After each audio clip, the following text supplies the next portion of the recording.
Welcome, everyone, to today's Praxist Table Talk.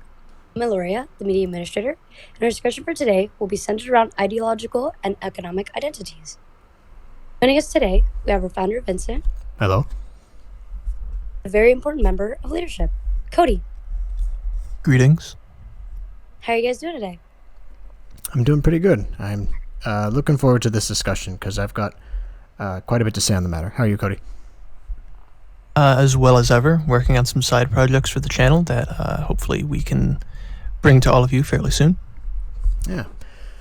Anyways, so the overarching thesis, I guess, for this episode is that there has been an involutionary decay in the type and the quality of the elements which make up a person's identity.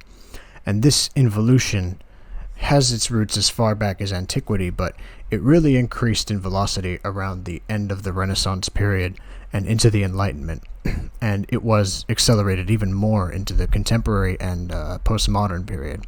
And the biggest reason for this is the disassembling of traditional and more holistic identities and expressions of self, and the development of new encapsulating philosophies and theories which were very easily distributed and incorporated into people's identities, replacing the older and more sturdy elements. And we'll get into the details of the process which occurred as we discuss these topics, but ultimately the subject matter of this episode is the stage in which we are today, which is identity brought about by ideology and, more importantly, economic philosophy. So, to preface a little bit, there are a few streams of thought we're going to go down in the duration of this episode to demonstrate the thesis and our perspective on the matter, and hopefully come to a conclusion about the issue of the absurdity of economic identity, and maybe identify some standards to go by when examining the economic sphere of philosophy and politics.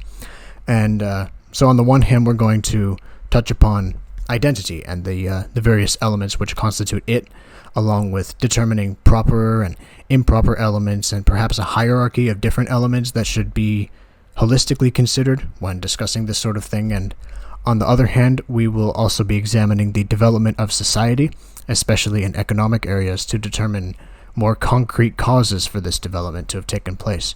So I think there's a lot of discussion to be had about this topic, and I am looking forward to giving my thoughts. So do you kind of have like an opening statement before we get into all this? I guess it would just be reiterating what you already said, that it is an examination of this ancestral transition into the modern day of what identity used to be and how it's been perverted and almost commodified in a sense, which kind of plays on the topic of economics that we are going to be touching upon. And it is very important to stress that this is not an examination in depth of any economic system, especially if there's going to be detractors calling us communists or capitalists or whatever you have. We're not saying what system is better or this or that. We're just saying that identifying so strongly with a system of monetary consumption or of workmen's compensation or something like that, something very materialistic and contextual to the modern times on how economies are meant to be run and what even is an economy, isn't necessarily the focus of our discussion, but it's identifying with these systems in place of other more holistic, like Vincent said, and society-centered institutions like the church and community, and even a bit on the aspect of race and spirituality, as opposed to what these modern perversions of group quarterings tend to boil down to. Yeah, and a lot of the stuff that we see today can be attributed to the development of our economy going so far as to commodify economic policies and sell them out. And actually, that's kind of the entire overarching theme of this episode, is that we have reached a point now where the economic principle has been so strong in subverting these other two principles of politics and religiosity, and interconnected principles like community and nation and all of that, which it's been so strong in doing all of that, which now it has complete control over philosophic and ideological and ideal discussion, and just it is the center of society today. But yeah, as you were saying, yeah, this isn't necessarily so much a support or a statement in favor of one economic policy or another. It's just, if anything, I think we should maybe discuss what the purpose of economy is before we jump into any of this, and then we can discuss the various stages and progressions of identity and all of that as we get into that. So, I guess Sounds like a plan. for your thought, or in your opinion, I guess, what would you say an economy is, and the purpose of it is? Well, to start off, it's any form of human collaboration will necessitate some rudimentary economy, because an economy at its very basis is just an exchange of a good or service, in like very, very rudimentary terms, to establish some sort of cohesion or some sort of communal IOUs in any sort of society. And so you can look at something as simple as pre-modern man or pre-civilized man, and just the archaeological evidence we have of things like pretty seashells being used as an exchange in some sort of monetary format for things like meats or potteries or whatever have you. Anything that is looked at with value that can be exchanged for something else now starts an economy. And that means that people will dedicate themselves to highly specialized tasks depending on how industrialized or how advanced this society is.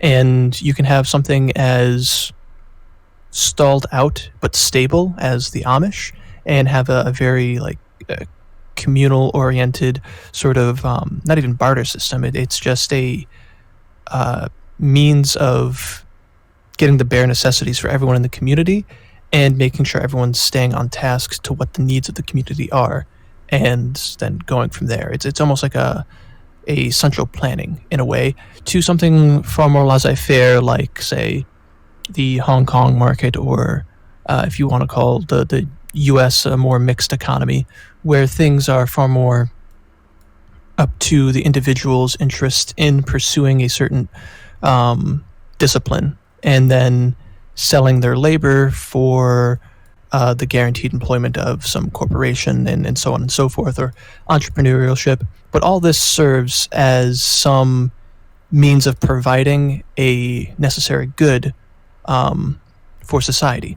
And necessary isn't always the case, because you have things like the arts and marketing and things like that, where it gets to a much more commodified end of things. You get into the far more advanced and, for lack of a better word, decadent societies that then have this excess that they want to put into things like the cultures and the arts and whatever else, so that it's not just working with your nose on the grindstone for all your life and then you die, like Right. the system might be kind of turning into, but kind of feeding those human needs that exist outside of our basic survival. Yeah, I think that's a very good definition. Because economy really is the trade of goods and services in exchange for either goods or services in return. However, this rudimentary system does take on many forms, which kind of correspond to different stages of development that an economy is in. And, the specialization required to create a certain good or perform a certain service becomes kind of increasingly specific and like hyper-technical.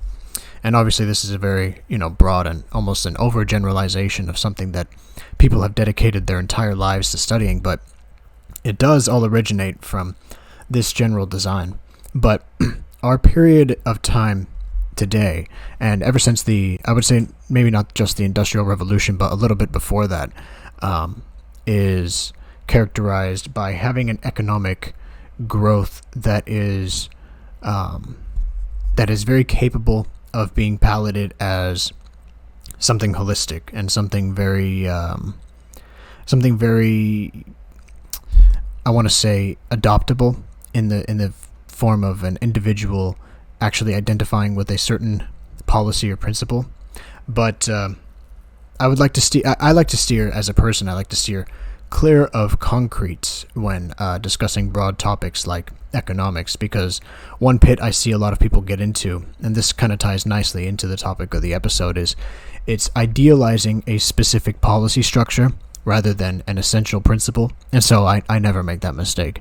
To me, I don't have one desirable economic policy, but rather an economic philosophy, which ties into the wider ideal of Praxism, I guess, as a concept. And how I usually frame this is that if it is possible, then the material means by which spiritual actualization may be achieved for the majority of the people should be easily accessible, but not handed out, per se, without reciprocity or responsibility. And generally speaking, I would say any policy which gets this done is something that I can say I personally support, because it really does tie into the whole traditional function of spiritual actualization. And sometimes even enacting a certain policy as a person is what gives you that type of actualization. I believe St. Patrick is kind of one rudimentary example of that. But yeah, right now I think I'm going to get into this stream of thought that relates to the history of identity. And there might be a lot to unpack here, so feel free to stop me and discuss one aspect or another as I kind of attempt to chronologize these various aspects. But I would say firstly that there are two components to a holistic personal identity, and one of these components is the individual's collective identity, which is the way in which one person kind of contrasts from other people outside of their usual collective. And the other component to that is the individual's inner identity, which is the way in which the individual contrasts with other people regardless of collective. And I've touched a few times upon the greater and lesser individuals, which in a sense kind of corresponds to certain castes. But I also think that even within every caste there are still some who exhibit both qualities of being a greater or lesser individual. But to kind of emphasize the point and give the viewers an understanding, the lesser individual is one who defines himself through the outward expression of whatever element he believes makes up his identity. And this is generally done through the participation in more materially conditioned activities and customs which originate from, like, outside, I guess, from the individual, and which appeal to him in a certain way. And this can also be expressed as being identified solely by the participation in the collective. And there are certain traditions which even characterize this type of individual as totemic, so to speak, or fatherless, as his soul is absorbed back into the spirit of the masses after his death, because he doesn't accomplish anything, and so therefore he doesn't really provide any type of spiritual substance for whatever traditions kind of touch upon this subject. And this is in great contrast to the greater individual, who is described as one who possesses kind of an inner volition and a character which can be expressed in the absence of material or collective qualities being imposed on him. So think of a person who has passed like how we say, a trial of error, and was able to act from intuition that originates from the individual. That's kind of the greater individual. It's someone who has gone through a certain path of mastery and has adopted or created a certain style by which they are able to express themselves, or through which they can be defined or identified, even in the absence of any other materials. And the way in which the greater and lesser individual kind of correspond to the two components of identity that I mentioned earlier, that collective and individual component, is the fact that the component of the individual's inner identity, so that the one that kind of defines the greater individual, as opposed to the collective identity, is that component is only able to be expressed by the archetype of the greater individual. And not everyone can express themselves, with a certain mastery over life, which is exhibited by this type of person, which means most people's identities are going to be determined through the collective of which they are a part. Whether that be a religious denomination, a national body, or even a racial or ethnic group, or I guess even a fan of a certain genre of music. This is the way in which they're defined. And if you remove the individual from these elements, or if you remove these elements from the individual, they are more or less, I guess, indistinguishable as a person. Their entire identity is kind of relative to the material or the collective or the external elements through which they're able to define themselves. And so the relevant aspect in relation to today's topic is that collective component, because the economic identities which are adopted by many people have to do mostly with this collective, external, relative component to identity. Now, there are various lesser components to this aspect that should be considered, I guess, as a united body of elements that define even a collective's identity, because this unity is what would be considered the proper formulation of a collective's identity. And this would most importantly, I would say, be religious expression, practice in relation to functions such as caste, or perhaps a holistic or mystical worldview which is translated into one or another practical spheres. And then there's more physical components which exist as derivatives from these things, and which I would say these are greater causes of, such as, I would say, I guess, isolation, ethnicity, nation, occupation, vocation, so on. And this is what the collective form of identity was generally consistent of for most of history, whether it was large collectives like Rome, or more initiatic and lesser in number, such as, like, I would say, the Templars or the Freemasons, which I'm going to kind of go into. But these traditional collectives had a union of these two factors, that religious factor and the physical factor, whether it be vocation or nationhood. And if these elements are taken holistically and as a unified type of entity, it would be no question, I guess, that ideology is an inherent component to collective identity. But this is only proper so long as the ideology references something higher than a relative set of policies in whatever regard. So, kind of like how Christian dogma is part of the Christian identity, but it references God and divinity and other such things beyond dogma for dogma's sake. But over time, there have been various schisms and developments made in the social and technological and religious and political spheres, which have kind of separated these elements from their foundational principles. And this has left numerous holes to be filled in the realm of personal expression as part of a collective. So if you couple these developments with the atomizing of the elements of collective identity, as well as the economic developments present at the time, it is very easy to arrive at the conclusion that we've come to now. So do you have anything to say kind of before I move on with this? No, you seem to be going on a fairly good tangent. I'm quite enthralled myself. Well, thank you, I guess.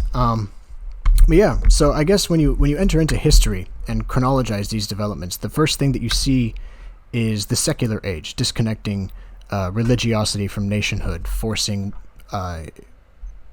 forcing one to emphasize one or another rather than both more holistically than one or the other could be emphasized on their own, if that makes sense. And then you have the individualist developments, which kind of disintegrated the unity of many nations and allowed people to define themselves on material pursuits. And you also have the liberalism development, kind of disintegrating the fabric of the old kind of aristocratic monarchistic order, which was kind of decaying on its own, but which gave people less duty to the sovereign overall. But this process began obviously well before this period, and as well as the Industrial Revolution, which produced the first massively observed implications of capitalism.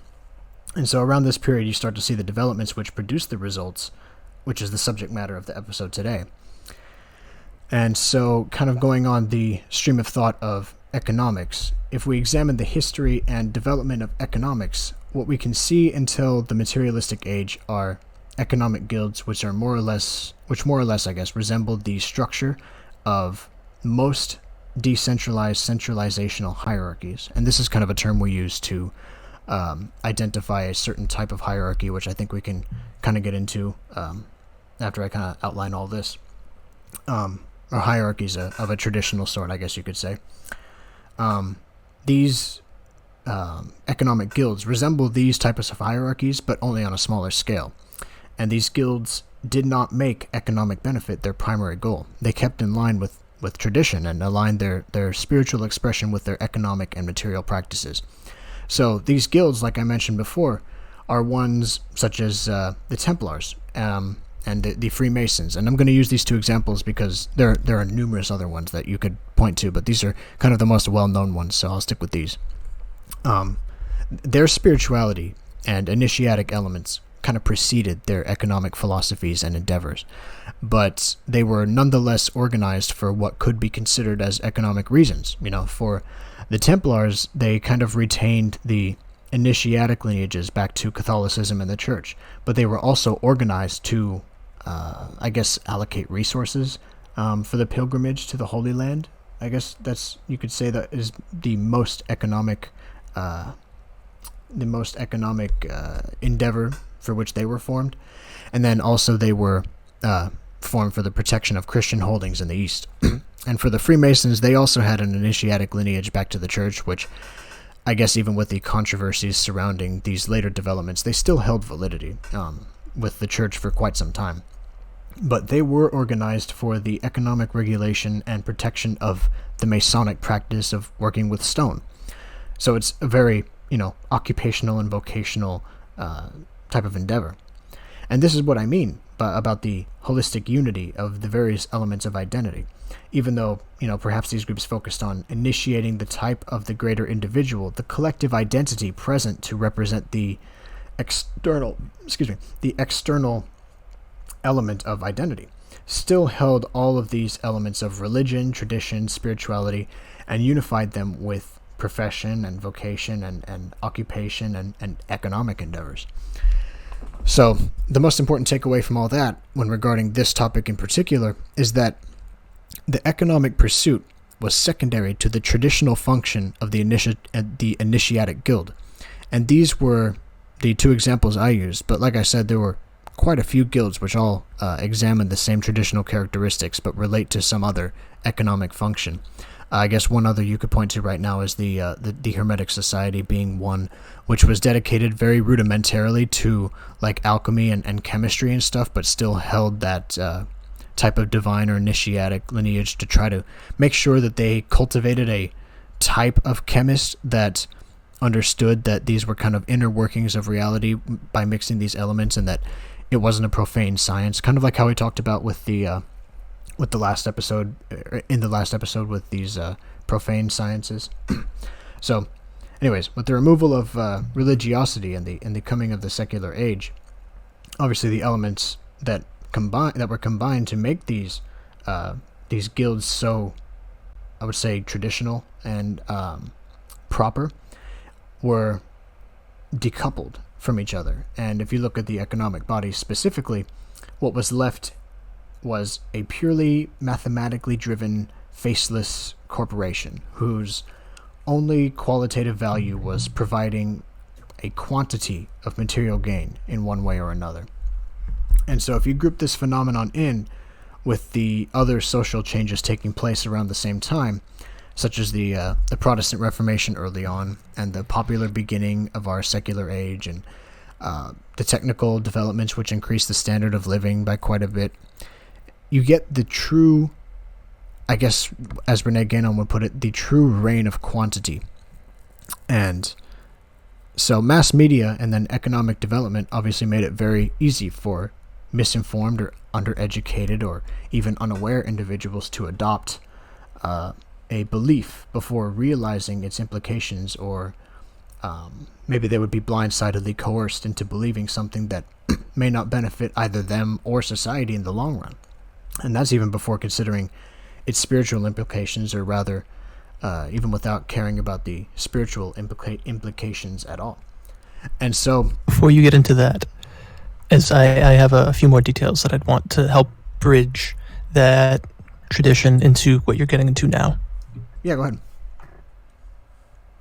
So where Vincent was going with the transition from the religious disputes that were kind of decaying the institution of the church across Europe at the time, which was the global superpower, the unified global superpower, up until around today, where now Western civilizations are kind of falling in under their own weights, and other rising powers, especially in the East, are coming about, in part due to some of these economic factors that we'll get into in a minute.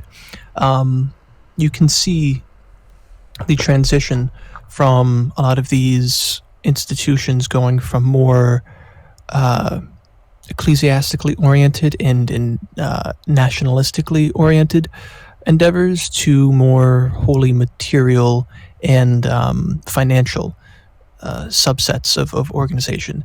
And you can see that in the Florentian guilds of the artisans, and the people like Da Vinci and Donatello and so on, who were all like very competitive and well-respected artists of their time, because they all were trying to strive for that skill and recognition of their craft.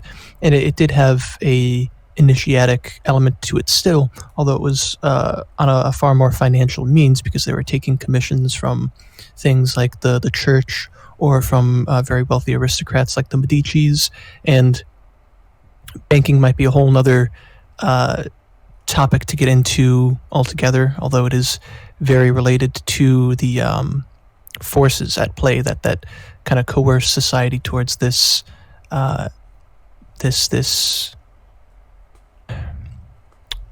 adoption of identity through economic means, and abandoning some of these more traditional aspects. But on top of these other ecclesiastical identifications, you did have things where people oriented themselves on a stacked order of identity, with them being fathers and brothers and sons in the familial sense, and having very strong familial ties across multiple generations and across many different lines of lineage, with uncles and aunts and so on and so forth being spread about far more closely to the origin of the individual. Yeah. And then from there, you have a national or communal organization on whatever you identify with geographically, the clan or tribe you were born into, going as far back as that pre-civilizational man, up to these foundations of the guilds and secret societies like the Masons and the Florentian artisans. And then you have the associations with the churches and whatnot, and then that complicates after the Gutenberg printing press kind of spurs on all of these minor religious wars that happen, with people starting new church bodies in rebellion of the Catholic Church overall, and then that kind of fractalizes, and it's accelerated its fractalization even up into today, and that's partially getting into the abandonment of or the coercion away from these other identities, and then moving them towards these economic bodies. But you can see the spiritual successors, ironic considering how secular and even atheistic a lot of them operate, but the spiritual successors to a lot of these organizations, the guilds and the secret societies, could be seen as things like unions and unionization, because it is that somewhat initiatic element of getting into a field or discipline that then you have this community and institutional body to protect you, and so on and so forth in this field. But those have very quickly become bastardized because of the underhandedness at play and how easy those institutions were to corrupt. Whereas some of the traditional ones we're talking about today, people point to them as means of corruption, like the Masons, and then the controversy they have there with powerful figures being members and whatnot, and having some sort of secret influence over global politics and whatnot. But the institution of the Masons themselves isn't corrupted in most senses. They and I know I've had many conversations with very high degree Masons, level 33, Scottish Rite individuals that oversaw large swaths of the U.S. Masons, and have talked with people in my own local Mason chapter, which has some admittedly pretty cool associations with the founding fathers. I think James Mason was one of the founding members in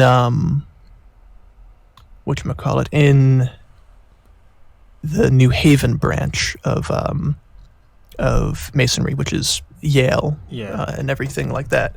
So, just as an aside, but you see these kind of these more ancient organizations as far more sturdy in their ability not to be overtaken or corrupted or deviated from whatever their spiritual ends are, because they have that spiritual end in mind. Whereas a lot of these unions, like police unions or teachers unions, as the spiritual successor for organizing and identifying in society, are far more economically oriented, and because of that monetary incentive, corrupts people far more easily. And you get things like, recently there's the national head of the Teachers Union Association or something like that, that was taking selfies in some Caribbean island while the teachers were on strike, allegedly. And it was some large controversy like that, where she was exploiting the pay she was getting from the Teachers Association and telling people to do a whole bunch of crazy stuff. It's things like that you see how far these organizations have fallen, and how kind of stupid, for lack of a better word, it is to associate yourselves with such weak and flimsy economic identification. Even though the things like the unionizations are a smaller facet of the larger picture we're going to get to. Yeah, I was actually going to say something about that as you were kind of going on that. I find it really funny how, you look at these economic organizations that, or I guess you would say these spiritual organizations, these guilds and these societies that organize themselves and originated as economic, or at least in some way an economic guild. If you look at them themselves, they generally have the same structure. They kind of hold the same principles, though I do know that some of the Freemasonry lodges are being kind of subverted in today's world, but there are other Freemason lodges that you can find that that kind of hold true to their original values. But more or less, oh, go ahead. To just as an aside, it only took 1,000 years for corruption to start being seated in the institution of the Masons. So yeah, there's that. Yeah, that's what I was kind of getting at, is that, if you look at the American Revolution, for example, you can a lot of them were Freemasons, and the revolution itself could be seen as a Masonic victory because they won by proxy of the American revolutionaries having already done these things. And so whatever victory they had, also the Freemasons had, just by association, and they didn't really have to lift a finger. However, you could look at the American hierarchy today, and it is very much unidentifiable from its original, even though just the whole country is unidentifiable from its original founding, I would say, structure. And I mean this in all regards, religiosity, people, government, everything. It's very much unidentifiable. However, the Masons, who are attributed with instigating the revolution, are still very much identifiable in many places. They're still, in their centralized hubs especially, they are very much identifiable, and they have the same structure. And I think that's because, like you said, they have the initiatic element, number one, that is still very strongly going on in Freemason society. And then you also have the religious element that is still very strong in Freemason society. And you also have the the lines or stages of initiation, which kind of go on and introduce people to these new topics as they come about and as they get into the position in which they are ready to learn about these things. So you don't have people jumping the gun, kind of like you do with the trade unions, where you kind of join the union and it's kind of collectivized in a sense, where there's no real hierarchy. There is obviously a certain type of hierarchy, but when it comes to what you know about the trade and what you're taught about the trade, you can very clearly see that it's very collectivized, very egalitarian in that sense. But that is kind of the involution that I was talking about, because you have these guilds which organized on the one hand for kind of the same purpose as the unions did. The Freemasons are a good example because they were organizing to kind of regulate the influx of stonemasons and regulate the qualifications of a stonemason to be a specific model citizen that they wanted them to be.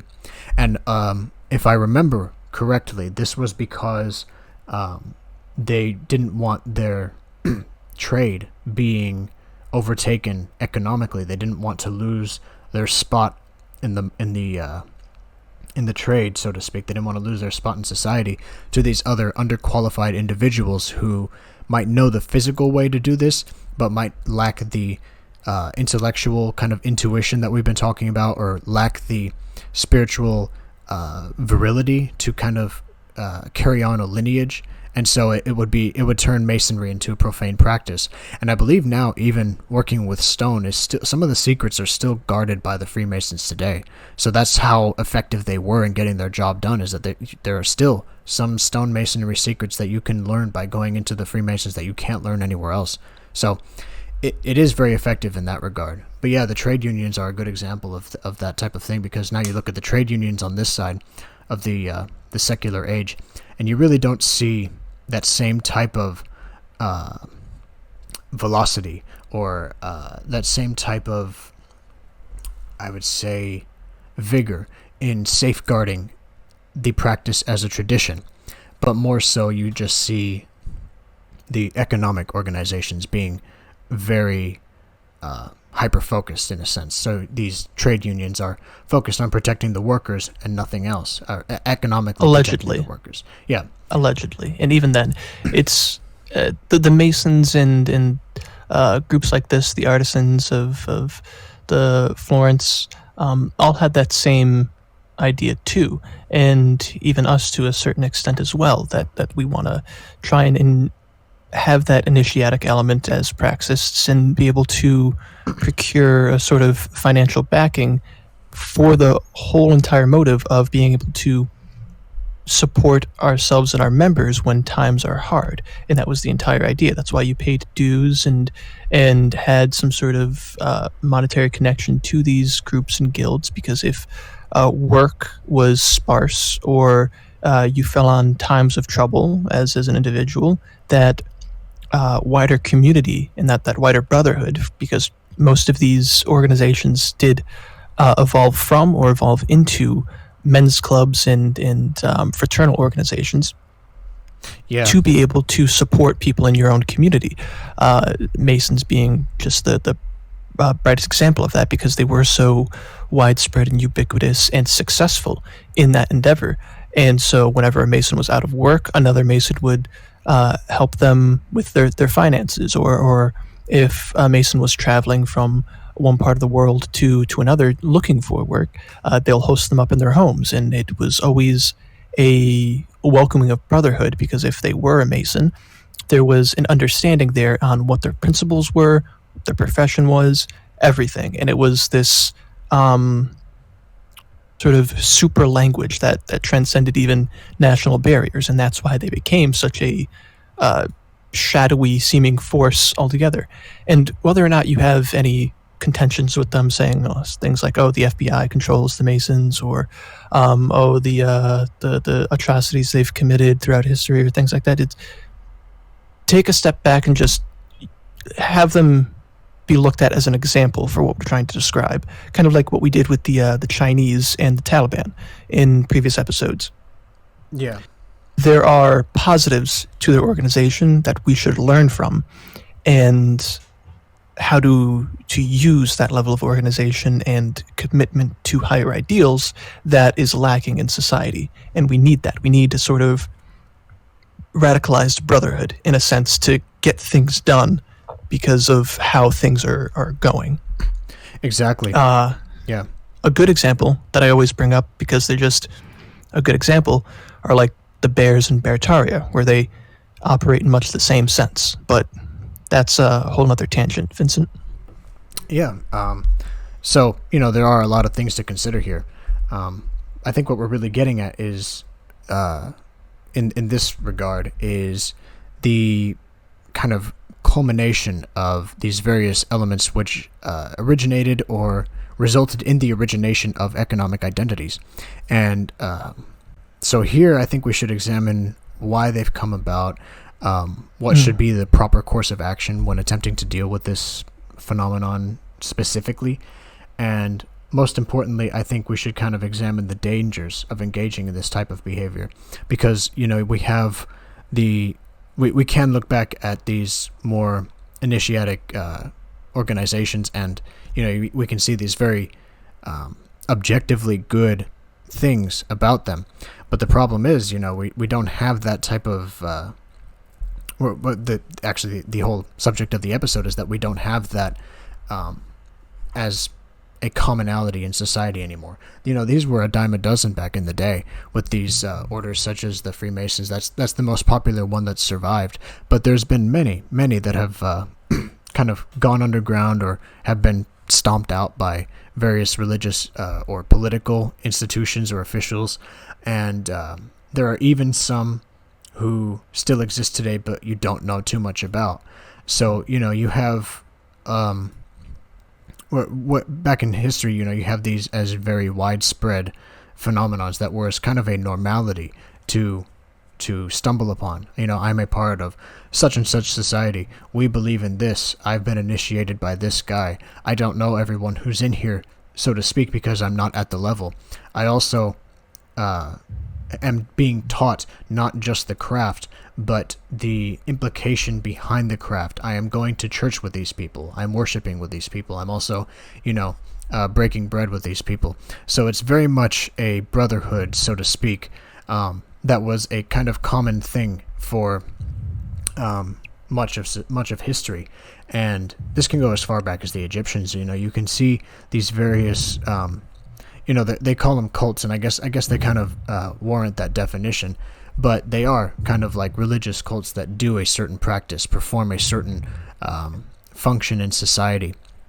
And so now today, we kind of have the widespread profane version of that everywhere, ranging from economic institutions, I guess you could say, with like corporations and public officials who are being kind of coerced by corporations, and then you also have the reverse side of that with the unions, like you said. So there's a lot of elements to kind of unpack. So I kind of want to examine. You could see. Oh, go ahead. Oh, yeah. I was going to say you could see it's a very clear example of this application of the Kali Yuga and these ancient, far more holistic ideals that are oriented towards the divine, have God in the sort of forefront of the motivations behind people, spiraling downward into a more derivative and more materialistic and more temporal manifestation of the same concepts, but losing that spark along the way, leading to what we have today. And tomorrow it might be even worse, however worse we think it could get. That's a horrifying thought. But it is kind of going down that road of degradation that has gone throughout history, guided by these forces leading to more materialistic endeavors. Yeah, it really is. And it's funny that you bring up the Kali Yuga, because a lot of what keeps us within the Kali Yuga, I guess you could say, is that you have the various philosophers who say that you can't just expect it to end. You have to bring about its ending. You have to kind of break the cycle and move into that next stage of social development and stuff like that. But what keeps us in the Kali Yuga, I think, is the focus so much on the economic principle, and the fact that the economic principle has gained so much traction in society today. So you have what used to be, I'm going to kind of get into this as we go on, but what used to be a strict kind of hierarchy of these various principles in society. You have, the ecclesiastic principle, the religious principle. Then you have the more conditioned political principle, which was kind of guided by that ecclesiastic principle. And then you have the economic principle, which was kind of guided by the political principle. And all of these were kind of in alignment. And this is kind of like how we talk about the inversion of estates. We are living in the age of the fourth estate right now, and I guess you could say this is also kind of the age of intertwined fourth and third estate, because we have the merchant class as well, kind of dictating these various things. But if you examine the forms in which economic identity manifests itself today, it goes about using this I would say phenomenon as the basis through which it is able to kind of proselytize itself in society. Because generally speaking, economics as a principle, was traditionally subordinated to the political principle, which was in turn subordinated to the religious principle, and so on. And so, with the removal of the religious principle and the kind of softening of the political principle, the economic one was given the reins to really run about in society and run amok, more like. Yeah, exactly. And this happened, I would say, mostly all from the Industrial Revolution. Yeah, I was going to say the Gilded Age. Yeah, it's mostly prominent around that age, the Industrial Revolution, the Gilded Age, but it's been in control ever since. And really ever since the political and religious institutions, they've had to resign to the economic institutions ever since. And it's mostly... Go ahead. Oh, sorry to interrupt. No. But yeah, the only time that this inversion or involution kind of seemed to be reversed was when the political principle, not even the religious one, but strictly the political principle, became kind of intertwined with, and I guess kind of tried to wrangle the economic one for a time in like the 19th and 20th centuries. So I was going to kind of go into communism, so if you wanted to make your point. Yeah, and it is not to be the meme of the Industrial Revolution, its consequences have been a disaster for mankind. That very much is true, and it's not just to be maintained as an offhand comment. Ted Kaczynski was kind of hitting the nail on the head far ahead of any of us at the time when he was writing that. And it's mostly stemming from this conflict of man and machine, unlike that which we've had ever seen previously in society, because there were technological booms and even things like the scientific revolution that brought about that tradition of organization, but with a more spiritually minded aspect in mind, like the alchemists searching for the foundational like fabric of reality, that using the power of God by rearranging the alchemical manifestations of the earth. And then it's turned into something like chemistry, which is full of fun liberal propaganda now. Yeah. But it is that conflict of technology and tradition that has gone kind of uncontested in technology's favor for the past 200 years now. And it's had disastrous consequences, of which we're still not fully realizing to today. Like something as benign, seemingly benign as the locomotive engine, has had such radical and devastating consequences to the entire fabric of our existence in this multi-layered, industrialized society that relies on so much of these supra societal structures to be maintained for our way of life, that was invented in somewhere around like the 1830s. And something like that.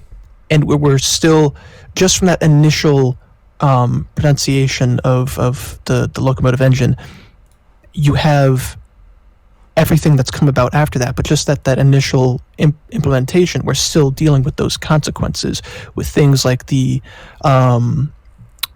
excess mining of coal and everything else, and the hollowing out of mountains from everywhere, like Appalachia to the coal mines of, I think, York in the UK. I think that's where the coal mines are, and so on and so forth.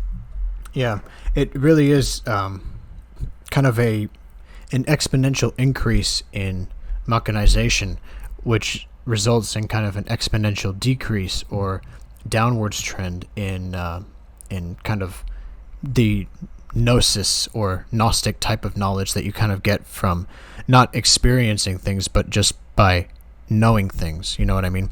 And so, yeah, with that said, you have these various institutions who have kind of gained their own power through this kind of involution. So you have the coal mining industry is a very good one, but you have individuals who are able to kind of define themselves outside of the realm of society because of these economic and technical developments, which may not have happened if the secular kind of approach to economics didn't ever occur.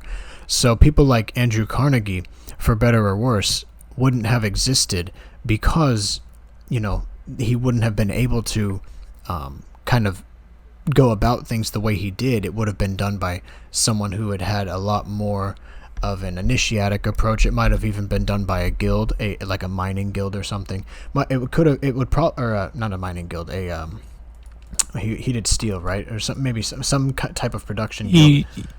He was one of those robber barons / benevolent billionaires in the turn of the last century that had his hands in a whole bunch of different things. Yeah. Steel and the railroads being two of them. Yeah. So the point being, he would not have had the stature that he did. It would have been done by something a little bit more. It would have been done by something a little bit more esoteric, I guess you could say, in a regard where the practices would not have been so widespread, I don't think, and we wouldn't have seen a complete lack of that higher sense of awareness that we saw in that age, which kind of completely disregarded all of the workers there. The human element of things, the very poor conditions and stuff like that, which kind of made people go on strike and kind of organize the early versions of unions and trust busting and all that. But you can see how the economic principle has guided discussion since then in both realms.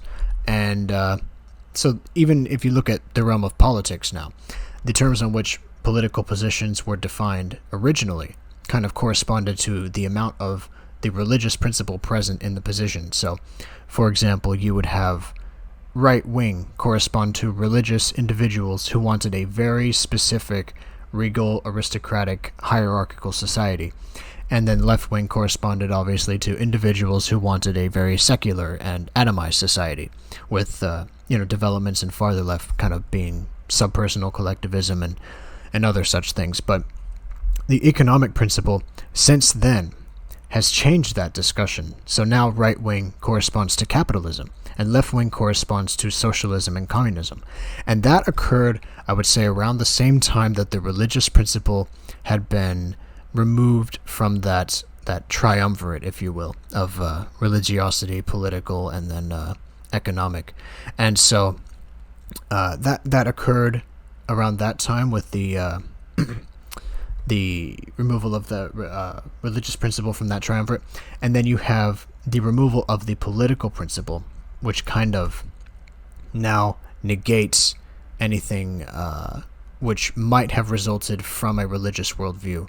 So, with the adaptation or adoption of liberalism, for example, you have that economic element become that much more powerful. But now we are kind of playing on the same semantics, so to speak, as only the economic principle is allowing us to have. So back when the religious principle was removed, that was when the semantics changed. Now the discussion in the political realm is only defined by materialistic semantics. So left and right. And to just add into that removal of the religious aspect of things and the removal of the political process of things, or the obfuscation of both, because they haven't been entirely eradicated, at least not yet, though certain powers in society might want them to be. Those processes took place over several lifetimes, maybe a century and a half, I'd say, leading up to the Industrial Revolution, especially present in things like the French Revolution and the consequences that bore off of that. And it's this kind of cascading snowball effect that brings back to that process of the Kali Yuga and the downward spiral, as we see in this orientation of man as society, air quote, progresses in the way we've been seeing it move. Although, in a lot of respects, it's probably regressing into something completely alien of what man is, and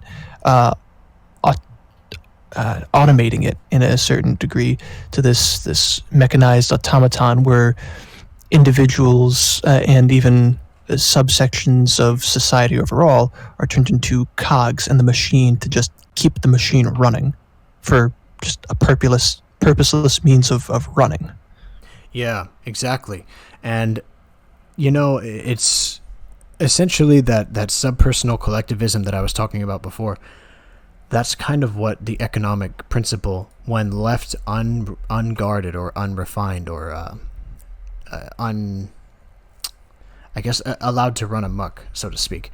That's what you get. You get that subpersonal collectivism, which really turns people into cogs in the machine and nothing more.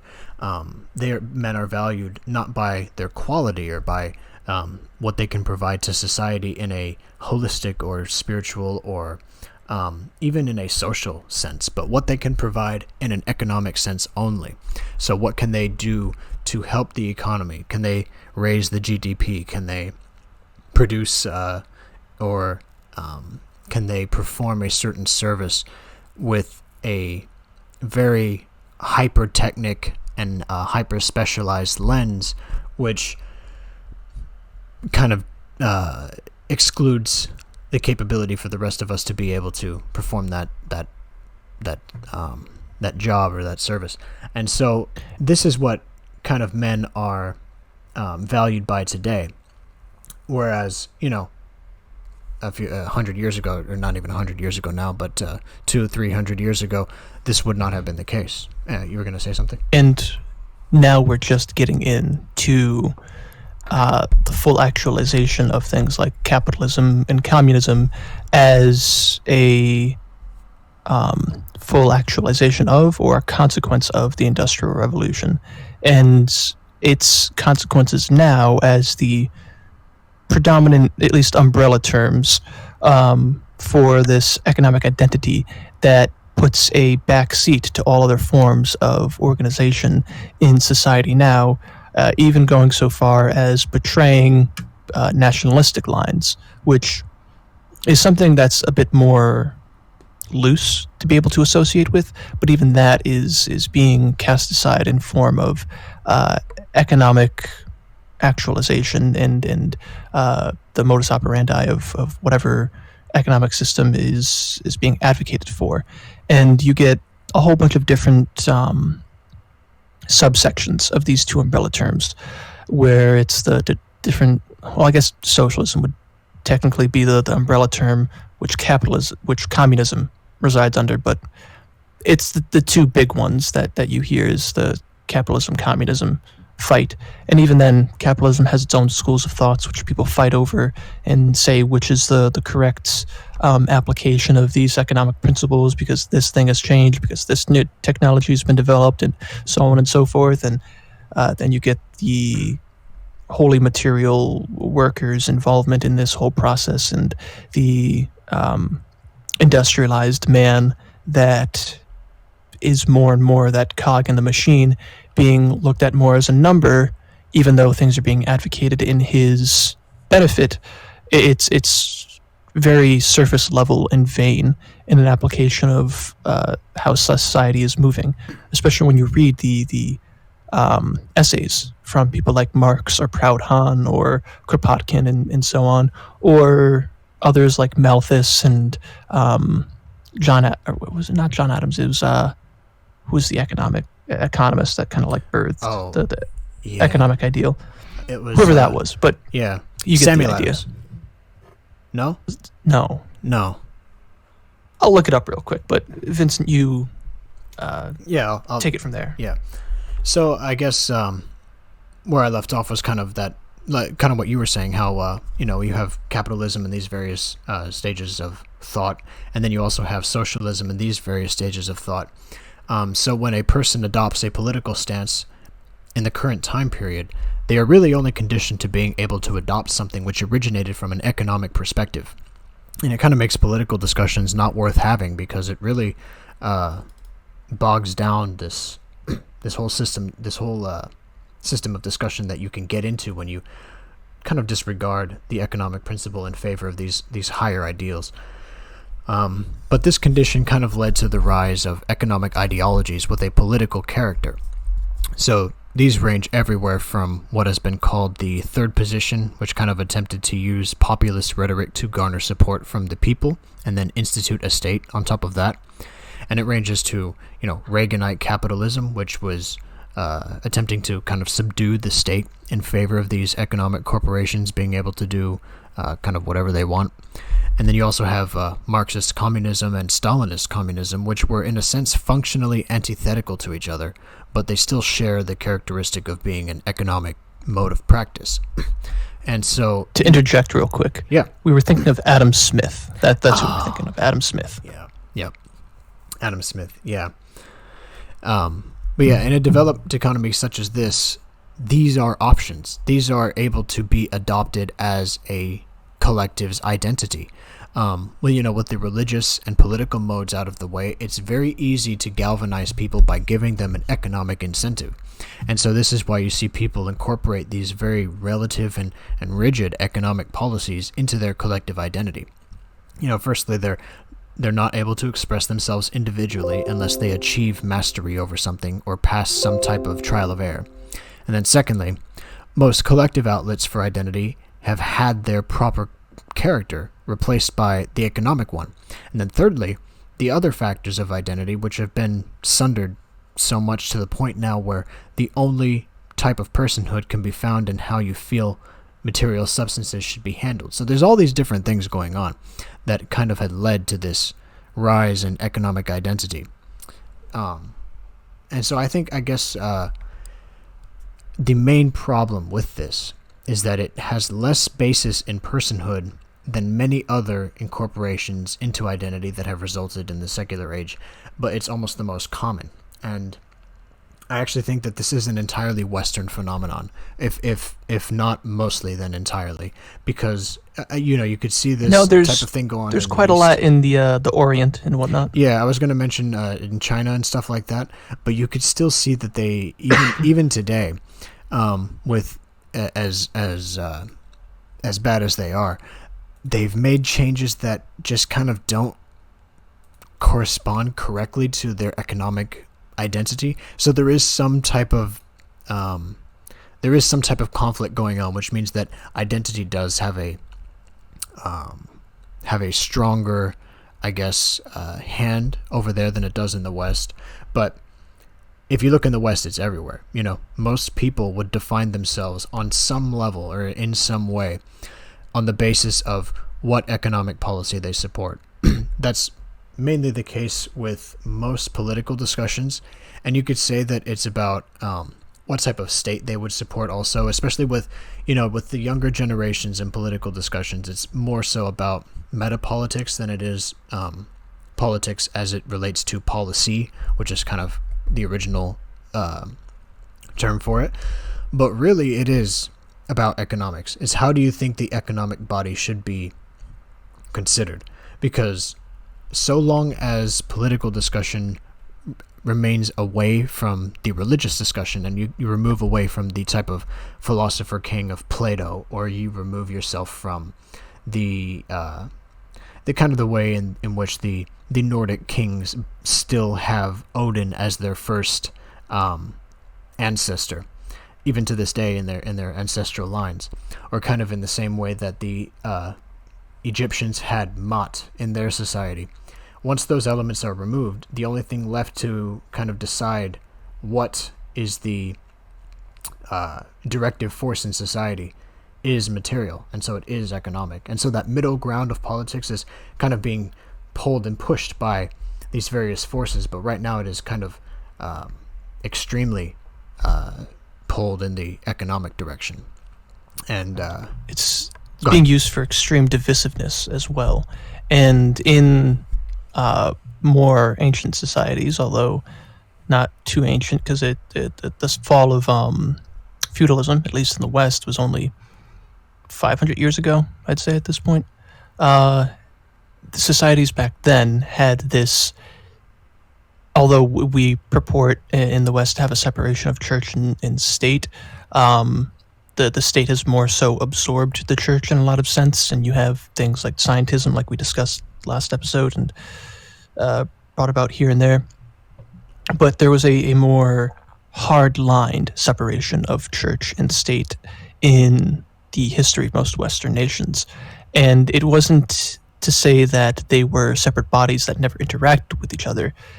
It was far more a poetic dance between, say, the king and the nation, as it were, and the church and the church body, as it was, and then the economics of wherever these two places met that made this sort of trilateral Venn diagram.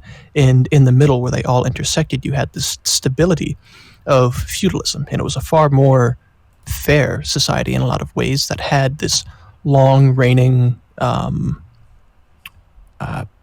like, for lack of a better word, stability that did lead to many scientific and many technological advancements, but at a level that society could cope with, because it was a slower pace that had this fusion of responsibility and direction and economic incentive in a whole bunch of different places that all converged towards the stability of their nation and community and so forth. And you had a lot more economic and civil independence in a lot of situations, and a far greater understanding of the nation and the religion you were following at the time as well, because it was such a ingrained part of your identity and society overall.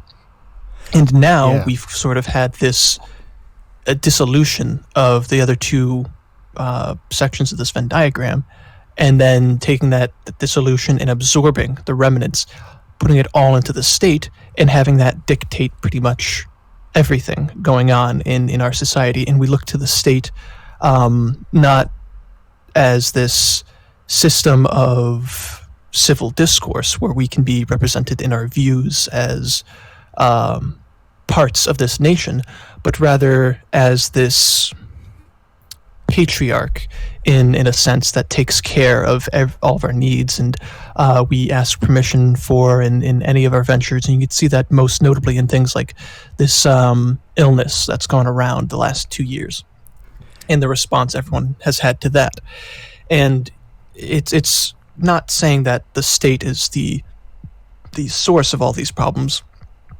It's just the avenue for which these different spheres of power have utilized this absorption of direction of society in more or less devious ways.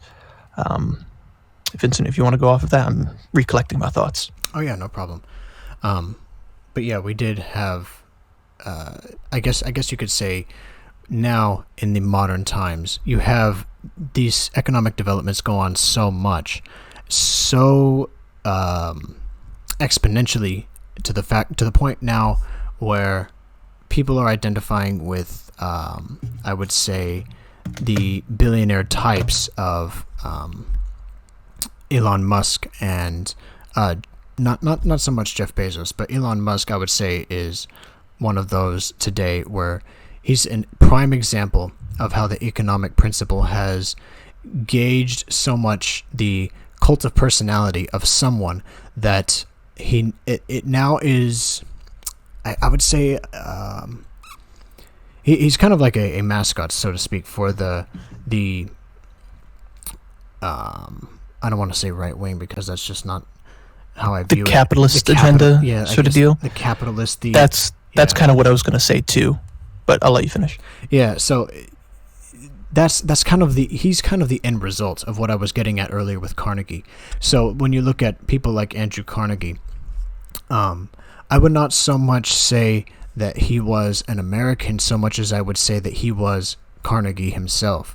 And so when you go back to those factors of identity that I was talking about earlier, with the collective factor and the individual factor, or those components of identity, I guess you could say, Carnegie didn't necessarily have too much of an individual component until he was able to economically produce one for himself. So Elon Musk is very much one of those modern examples of that too, where his entire identity is comprised out of these material elements, these material endeavors. And this is even now, with him having a kind of cult of personality, he's still only able to express himself through what he can do with his money, or through what he knows about something material or physical.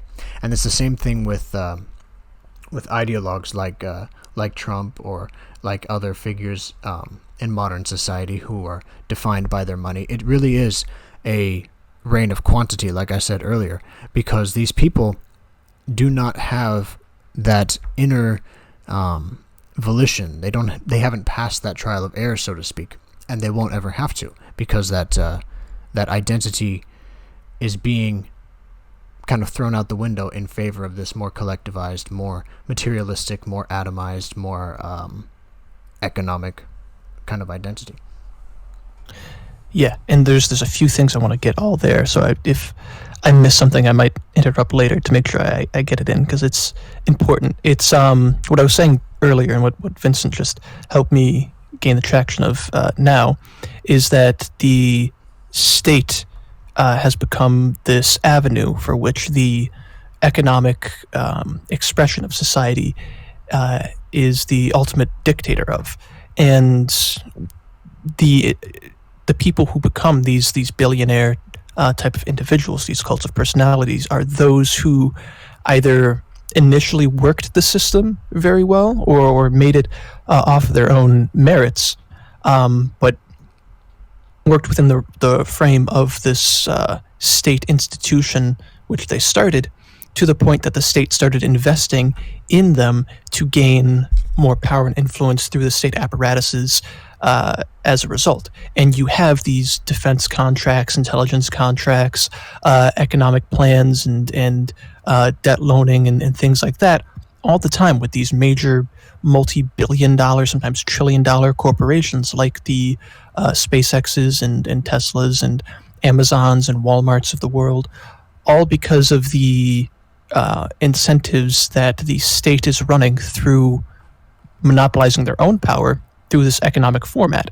And so it's a lot of this fusion of what would have been separate forces in society with this this state expression and an economic expression, and a perversion of religious expression being put in there to help radicalize people, that then has this new identity come about in fervently advocating for one economic system over the other because of the results that they are perceived to bring about.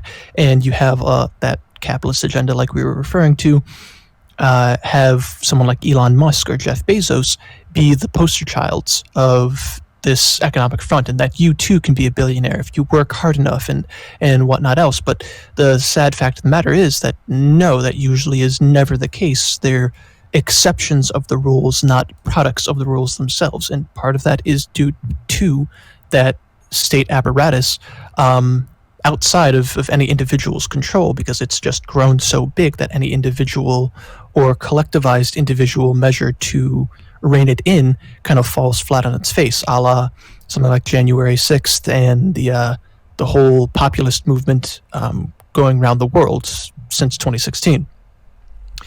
And these things all converge towards a sort of pseudo-religiosity, in a sense, that's helped in backing by things like the scientism of the day that gives everyone these very specific and hard-coded material explanations for the world.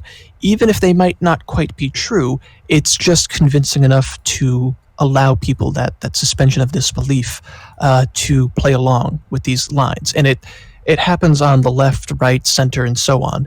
It doesn't matter. It's more of the flavor of the week to have total control over the masses that the ones more or less engineering society from the top down are utilizing to make sure that they have any camp of dissent under more or less control.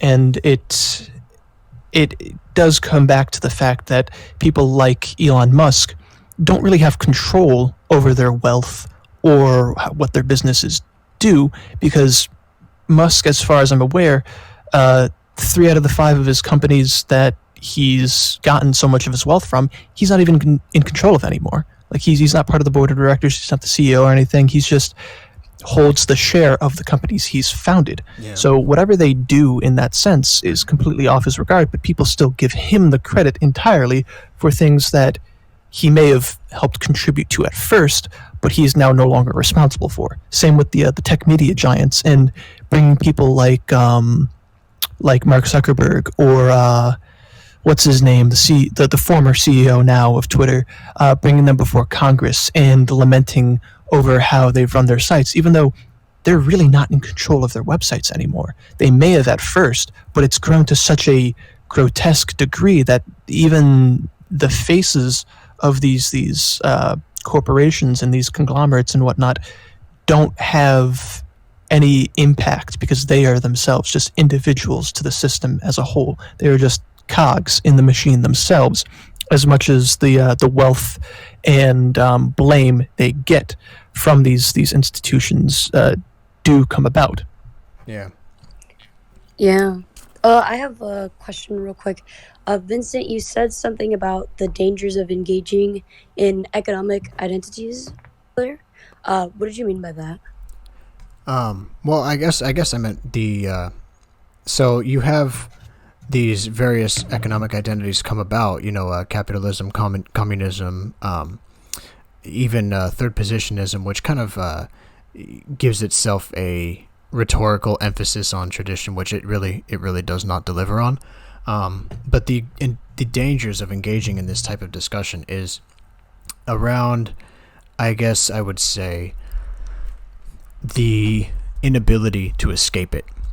Once you solidify your identity around an economic function or economic policy or something of that sort, you lose sight of what is truly meaningful. So it is very dangerous for a person to go down, because it allows them to be defined only by materialistic endeavors or a type of materialistic pursuit of something which they may or may not achieve. So, for example, if you engaged in an economic identity and you were a staunch capitalist and that was where your identity ended, you have less of a personhood, even if you are that lesser individual who kind of defines himself by the masses, you still have less personhood than you would if you were to go about finding something that's more regal, more initiatic. Like if you were to join the Freemasons today, even as that lesser individual type, you could still define yourself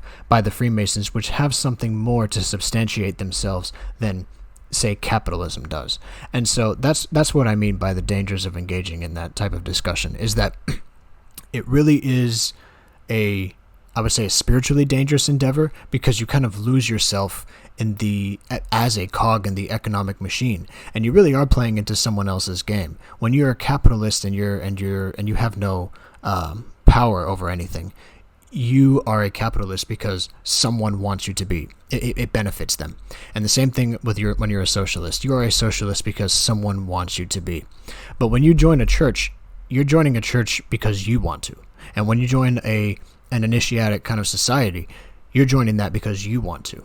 And even if you don't do these more spiritual endeavors, and you just kind of maybe join like a martial arts group, you're doing that because you want to. And if you join maybe a band, you're doing that because you want to. And so that's a better way to identify yourself against the masses, I would say, than just by picking something that's economic and then putting yourself against anyone who disagrees with your specific policy, but they might agree with your same principle. So let's say, for example, if I was a capitalist because I believed that everyone should have a chance at getting rich, and you are a socialist because you believe everyone should have a chance at having a materially substantiated life, we kind of both hold the same beliefs. But now I hate you because you're a socialist, and you hate me because I'm a capitalist. You see, it's that type of danger. Yeah, it plays into the historicity of things where there are these large-scale state conflicts, like the U.S. versus the USSR, that has cemented a lot of this hostility to economic labels. However justified you may think they are in the atrocities committed under each label, or whatever consequences you see from each system, it is in part your thoughts on that matter in part because of this embedded competition, that this astroturf competitiveness for these systems that were there long before you were even born. Like remember the conflict between the capitalist sort of industrialist society and the communist socialist anarchist type of society goes back all the way to the 1850s with the writings of the I think it was Treatise of Bread by Proudhon, and the Communist Manifesto by Marx and Engels. And you have things like the Paris Commune and the Spanish Civil War and so on and so forth, and all these different conflicts around the world that have these two forces coming at each other. But the only people suffering are the lay people, and it's the people at the absolute top of these societies, a la that mention of bankers and other types of people in the financial levers of power that tend to benefit, especially when it comes around to things like the economic crashes of the 30s or of 2008, which do hearken to a lot of the critiques that each side has for each other, but it seems like neither of the masses of each self-identified group tend to hear the very real and valid criticisms that exist on both. And so our idea is to try and bridge that gap again between these two or more than two hostile groups, because there's infighting even amongst each other on like a Friedman style economic plan under capitalism, or some other flavor of laissez-faire or mixed economy, or like a Proudhonian versus a Marxian lens of things, or what's that? It's like there's one German economist, female, Rosa something, people like that. And it's just, there's all these cults of personalities and stuff that at the end of the day, you don't have the control over in wider society to affect any of these changes on any real scale. It's those pulling the levers of the financial systems, especially as things become more globalized and interdependent, that have the ultimate say in what goes on. Institutions like BlackRock and the World Economic Forum and things like this, where even the names that we know of are just the faces being presented so that we can attack and point the finger at, even though they're not the ones actually pulling the levers of power. And that's been present in society for generations and generations. So this deep-seated anger or hate or vitriol is often played up by propaganda at your deficit and to those in control's benefit. So just keep that in mind. Yeah. And like I said before, it is kind of the most common. This identity is kind of the most common form of identity that you see result out of these various involutions and inversions of principles that have gone on since even before the Reformation. But all of these are being masked as something that they're not. For example, economic liberalism has been grouped in with traditionalism by virtue of them both being considered politically right-wing at some point, but they exhibit none of the same characteristics. This isn't a coincidence, There are reasons that so many people are being coerced into adopting pseudo-philosophies such as these, and the main reason is, again, economic. It is a very good way to subdue the pursuit of true and holistic identity and to stop people from being able to think beyond material conditionings. So it very much is a dangerous endeavor in that regard. But we are about an hour and a half in, so I think we're good to call it off if you're okay with that.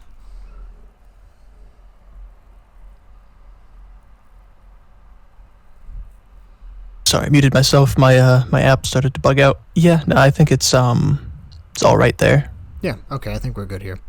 Final point though is we have brought up a lot of tangential points that I think deserve more in-depth conversations down the road. So we'll definitely get to those, especially if we have any feedback to say what people want to hear more about, so we can put in the time, put in the research, and make sure we give an adequate description of what we mean when we're referring to all these different things like the banking clans or the whatever else we may have mentioned throughout this episode. Yeah. We also have a lot to go on when it comes to all of these different avenues of discussions. We have the esoteric kind of Freemason type organizations we could go more in depth on. We can also go more in depth onto the actual developments in economies that have happened over the period of however long that kind of led to this. But I guess, as a closing statement for me too, is that really this episode was trying to touch upon the absurdity of economic identities and really the way in which we should go about discussing this issue, and maybe the way in which we should go about dealing with this issue, because it really is a problem. And like I said earlier, it's keeping us from exiting, so to speak, the Kali Yuga in that regard, where all of our pursuits are for material gain. And as kind of one last tangent, I do think that the way in which we're going to get out of the Kali Yuga, the way in which we're going to kind of reset or turn the wheel, or however you want to put it, is by getting some kind of power and getting some kind of wealth. So this is kind of an economic pursuit, but like you said earlier, it is very much for that wider goal of being able to substantiate a group and provide in times of hardship and so on, instead of materials for the sake of material. Yeah, I hope everyone enjoyed listening to today's podcast. Make sure you check out our links in the description down below where you can find our socials. If you're interested in joining our community on Guilded, the link will also be in the description down below. Thank you so much to our founder, Vincent. No problem. and our Leadership Council member, Cody. As always. This is Mayloria, and we hope to see you all back here next time at the Praxis Table Talks.